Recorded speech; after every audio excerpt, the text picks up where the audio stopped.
እንደ እግዚአብሔር ያለ ማንም ስለሌለ ነው።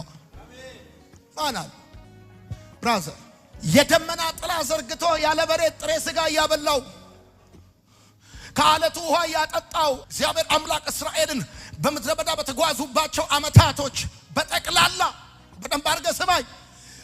የደመና ጥላ እየዘረጋ ያለ በሬ ጥሬ ስጋ ያበላቸው ከአለቱ ውሃ ያጠጣቸው ይገርማል። ጫማቸው ቁመቱ ያደገ ልብሳቸው ፕሮቫይድ ያደረጋቸው የሰማይን መስኮት እየከፈተ እንደ እግዚአብሔር ያለ ማን አለ በምድረ በዳ መካቢ? አንቺ በምድረ በዳ መካከል የለመለምሽ ጽጌረዳ ሆይ እንዴት ለመለምሽ! የውሃ ወስፈሳሽ በሌለበት በዛ ውዴ ውዴ ውዴ እሱ የህይወት ውሃ ሆኖልኝ ነው የለመለምኩት። ይገርማል። ብዙዎቻችሁ እኮ ይገርማችኋል። ባጣችሁ ሰሞን የገዛችሁት በሌላ